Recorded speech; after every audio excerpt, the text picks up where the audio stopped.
श्री स्वामी समर्थ. जय जय स्वामी समर्थ. प्रेमळ भक्तांनो, आपल्या प्रत्येकाच्या आयुष्यात अनेक समस्या, अडचणी आणि प्रश्न असतात ज्याने आपलं मन नेहमी तणावात असतं. अशा प्रत्येक वेळी आपण नशिबाला दोष देत रडत बसतो. पण खरंच या सर्व गोष्टी नशिबामुळेच घडत असतात का? याचा श्री स्वामी समर्थ महाराजांच्या सेवेतून मिळालेलं उत्तर आपण आजच्या या व्हिडिओमध्ये पाहणार आहोत. आजचा व्हिडिओ खरंच खास आहे. शेवटपर्यंत नक्की पहा, कारण आपलं आयुष्य बदलतं ते नशिबाने नाही. आज आपण जे काही आहोत ते आपल्या आतापर्यंत घेतलेल्या निर्णयाचा परिणाम आहे. म्हणून कधी कधी वाईटातूनच खूप चांगलं घडतं. रडत बसण्याचा अर्थ नाही, पुढे जाणं महत्त्वाचं आहे. आता प्रश्न येतो, आपण काय काय साध्य करू शकतो? उत्तर सोपं आहे. तुम्हाला जे हवं आहे ते सर्व, नातेसंबंध, पैसा, करिअर, आरोग्य किंवा मनशांती, या सृष्टीत मर्यादा नाही आहेत. पण आपल्या विचारांना मर्यादा असतात. आपण स्वतःलाच मर्यादा घालतो, कारण भीती, शंका आणि जुनी सवय. आजूबाजूचं वातावरणही आपल्याला थांबवतं. आपल्याकडून नाही होणार ही भावना आपल्याला मागे खेचते. म्हणून अनेक वेळा लोकांची साधना अपूर्ण राहते. लोक म्हणतात, मी इतका जप केला तरीही काहीच झालं नाही. इथे एकच चूक होते, अपेक्षा. जेव्हा आपण परिणामांवर अडकतो तेव्हा मन अस्थिर होतं. स्वामी समर्थ सेवा काय शिकवते? निरपेक्ष भाव. तुम्हाला आवडतं म्हणून करा, श्रद्धेने करा, काही नुकसान नाही, पण फायदा नक्की आहे. प्रत्येक गोष्टीला वेळ लागतो. जसं आईच्या पोटी बाळ वाढायला 9 महिने लागतात, तसंच कोणतीही गोष्ट एकदम घडत नाही. श्रद्धा आणि सबुरी दोन्ही गरजेचं आहे. काही लोकांना लगेच यश मिळतं कारण त्यांचा विश्वास पक्का असतो, आणि काही लोकांना वेळ लागतो कारण अजून भीती असते. म्हणून एक गोष्ट लक्षात ठेवा, तुम्ही आतून जे अनुभवता तेच बाहेर दिसतं. तुम्हाला मोठं ध्येय हवं असेल तर तुम्हालाही तितकंच मोठं व्हावं लागतं. फक्त इच्छा करून चालत नाही, ती पेलण्याची ताकद हवी. स्वामी समर्थ आपल्याला तेच देतात जे आपल्या योग्यतेत बसतं.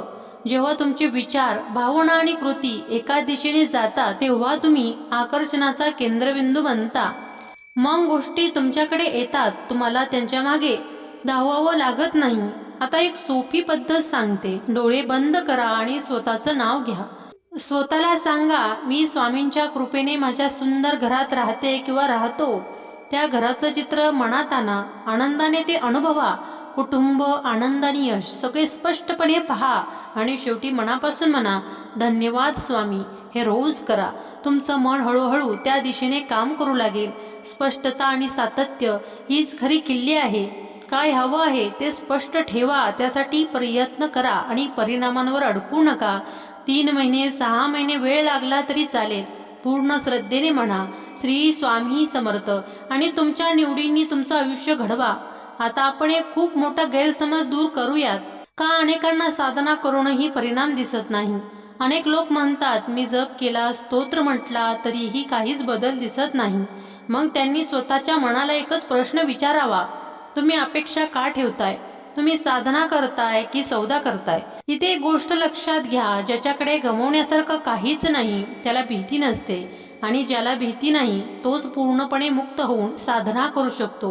म्हणून मन मोकळं ठेवा. खुल्या मनाने स्वामींची साधना करा. आज नाही मिळालं तर उद्या मिळेल, पण कधी मिळेल या विचारात अडकू नका. एक अनुभव सांगते. कोणीतरी खूप प्रयत्न करत होता पण काहीच होत नव्हतं. एकदा मंदिरात एक स्वामी सेवेकरांनी त्याला एकच सांगितलं, अपेक्षा सोड आणि फक्त श्रद्धेने स्वामींचं नामस्मरण कर. त्याने मनापासून ते केलं आणि काही दिवसात त्याला परिणाम दिसायला लागला, कारण त्याने कंट्रोल सोडलं आणि विश्वास धरला. एक गोष्ट लक्षात ठेवा, फक्त बसून राहिल्याने काही होत नाही. प्रयत्न करावे लागतात, पण ते योग्य दिशेने असायला हवेत. अंध मेहनत नाही तर सजग आणि योग्य कृती पाहिजे. तुम्ही काम करा, पण मनात अट ठेवू नका. यश आलं तर छान, नाही आलं तर त्यातून शिका. आपल्या संस्कृतीत आधीपासूनच हे सगळं आहे. लक्ष्मी स्तोत्र, श्री सूक्त, हे सगळं काय आहे? हे सुद्धा एक प्रकारचं सकारात्मक चिंतन आणि पुनरावृत्ती आहे. आपण रोज जे म्हणतो म्हणजे आपण आपल्या मनाला ते सांगत राहतो. म्हणजेच आपण आपली ऊर्जा त्या दिशेने वळवत असतो. श्री स्वामी समर्थ जप करताना आपण काय करतो? तोच शब्द, तोच भाव पुन्हा पुन्हा मनात रुजवत असतो. हीच खरी साधना आहे. फक्त नाव बदललं आहे, पण तत्व तेच आहे.